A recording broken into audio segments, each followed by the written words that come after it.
Welcome back to the Daily Nutcase, the podcast where logic meets eyeliner and nobody's fully emotionally prepared.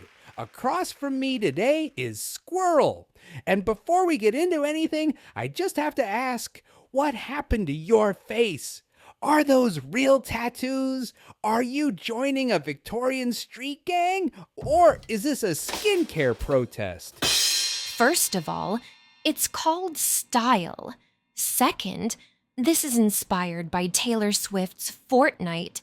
It's vintage, it's fragile, it's giving I'm emotionally complex but with great posture. Okay, but you have actual words under your eyes. That feels permanent. They're temporary, like most of my decisions, but the feeling, the vibe, eternal. So, just to confirm, this isn't a cry for help. Oh, it absolutely is, but it's a fashionable cry for help, and I stand by it. You dress like heartbreak and poetry had a baby.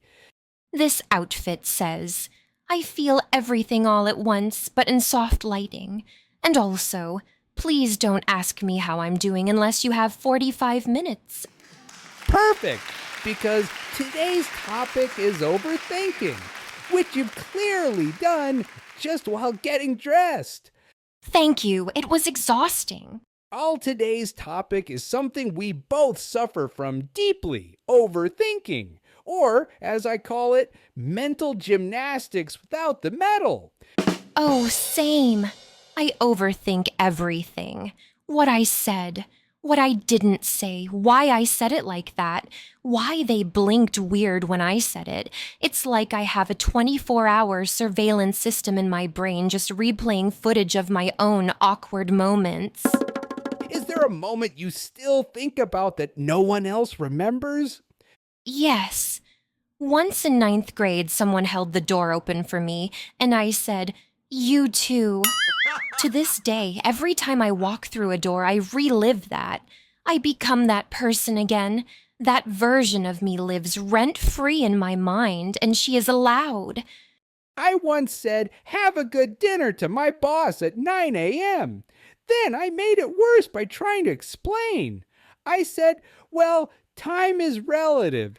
And he looked at me like I was malfunctioning. That's the thing. Overthinking doesn't stop at the moment. It's the after show, the commentary, the director's cut. I don't just cringe, I analyze the cringe, frame by frame, with mood music.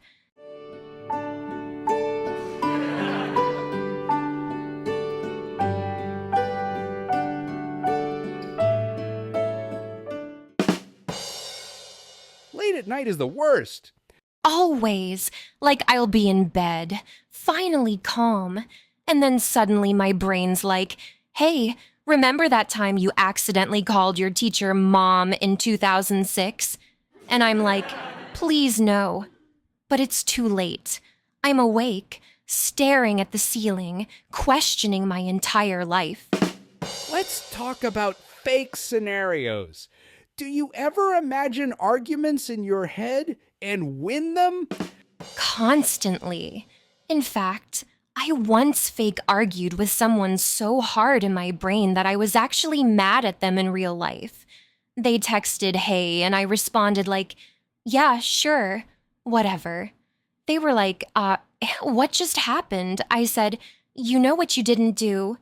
It was not my finest moment. I once practiced how to order coffee in my head for 20 minutes. When I got to the counter, I panicked and said, espresso sandwich. The barista just blinked. Oh no, I feel that in my soul. I rehearse texts like it's a performance.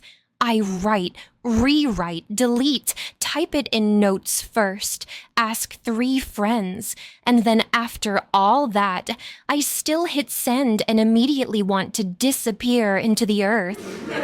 Do you ever overthink compliments? Yes. Someone says, you look good today, and I'm like, today? What about yesterday? What did I look like yesterday? A trash bin? A ghost? Like, why couldn't they say, You always look good. Why do I need this validation, and why does my brain sabotage me? Do you ever spiral about something tiny that wasn't even a big deal? Yes. One time I waved at a child. The child didn't wave back. For 3 hours I questioned whether I'd lost all charm. Then I remembered. It was a baby. It doesn't have motor control. Did that stop the spiral? No. No, it did not. So what do we do about this? Honestly, sometimes I have to say out loud, we are not doing this today. Like, I talk to my brain. I treat it like an anxious intern. Take a seat. Breathe. Not everything is a crisis. And if that doesn't work, snacks. Snacks always help. What's one thing you wish overthinkers knew? That most people aren't thinking about you that hard. They're too busy overthinking their own embarrassing moment. We're all walking around carrying weird memories like emotional luggage. But honestly, no one noticed your typo. No one's replaying the thing you said. And even if they are, they probably forgot by lunch. That's comforting. Also mildly sad.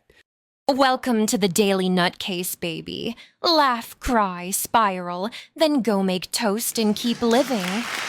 That's it for today's episode. If you've ever replayed a conversation 27 times, you're one of us.